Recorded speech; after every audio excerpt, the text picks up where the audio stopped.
Well, welcome back to Finance Uncut. On today's episode, we discuss, is the silver market a big fraud?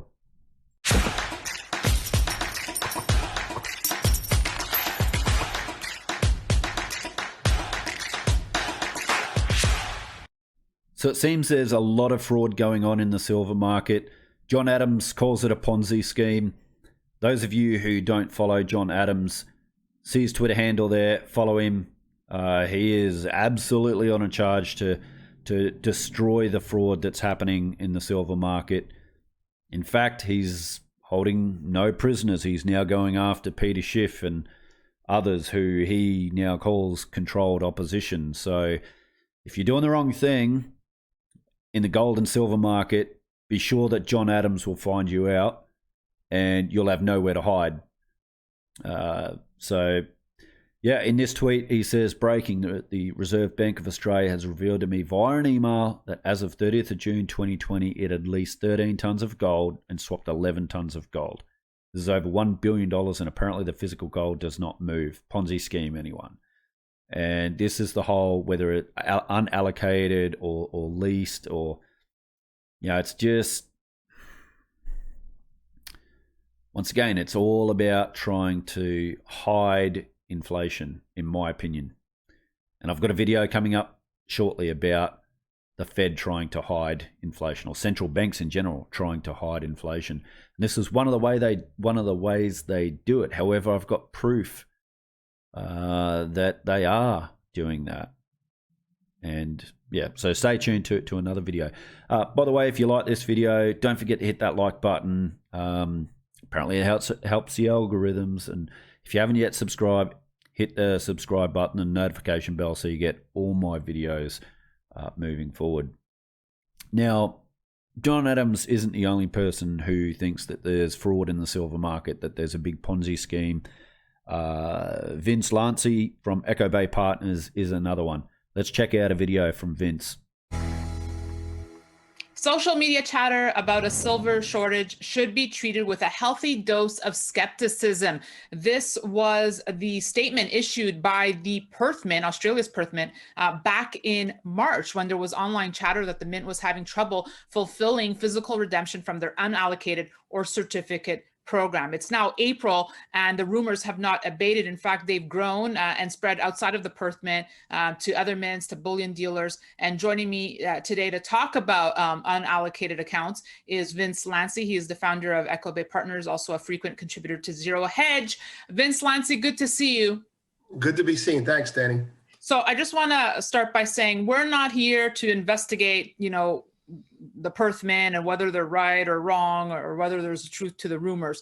The bigger issue for me to discuss here is when it comes to purchasing physical metal, right? Precious metals.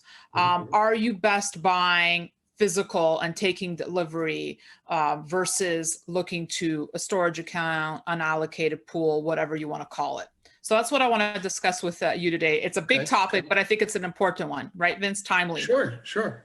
Yeah. I mean, I can give you a bullet answer right now. Well, let's go for it. Like, when it comes to precious metals, do you want physical or do you not mind unallocated? Of course, there's pros and cons to both, but how do you take it?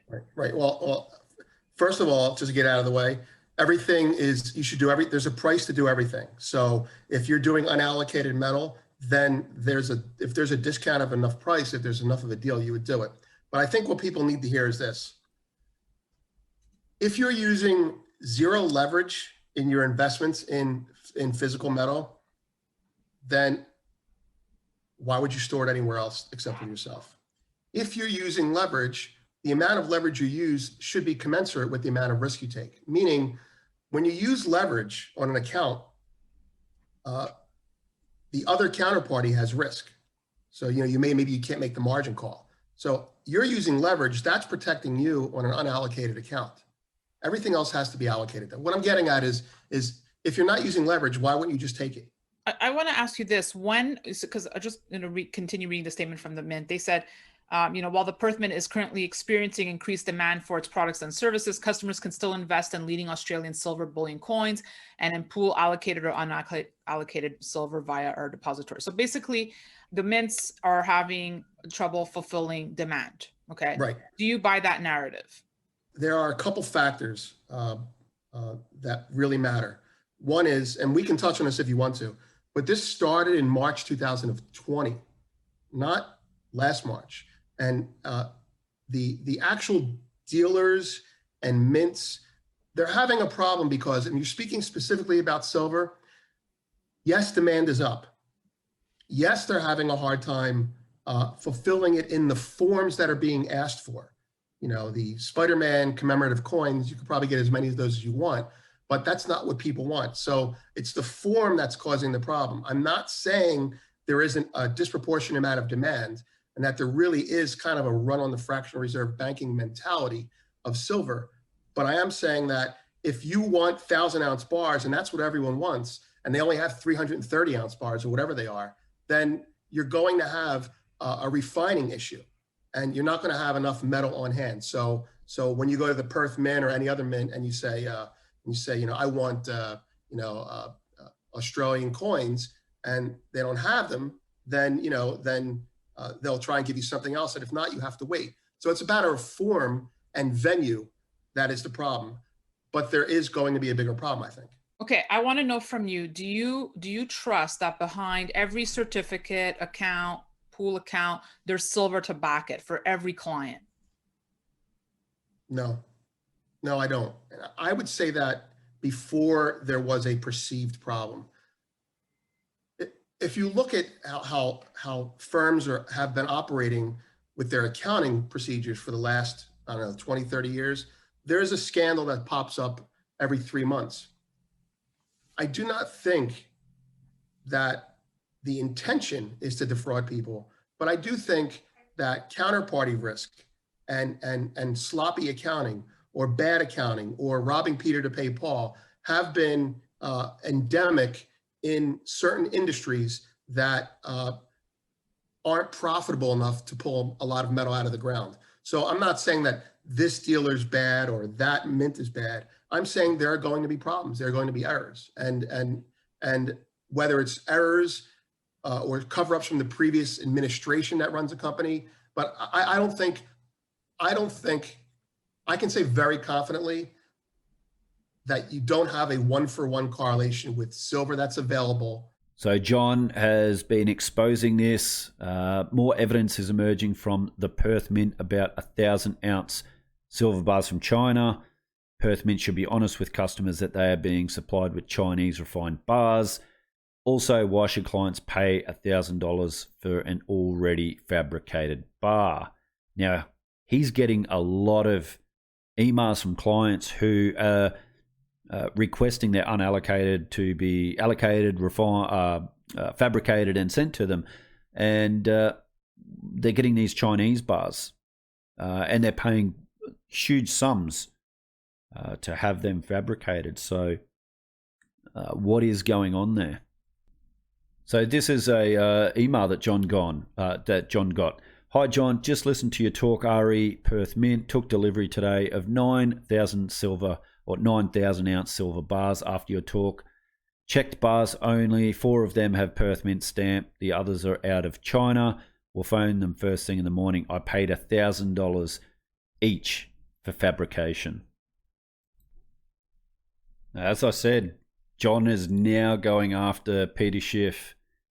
In the past 3 weeks, I've discussed at length the risks with synthetic silver with 2 of the best analysts in the world, Silver Guru and TF Metals.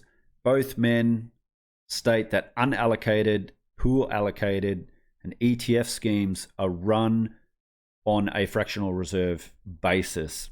Yet the famous anti-government Peter Schiff states that this is a conspiracy theory.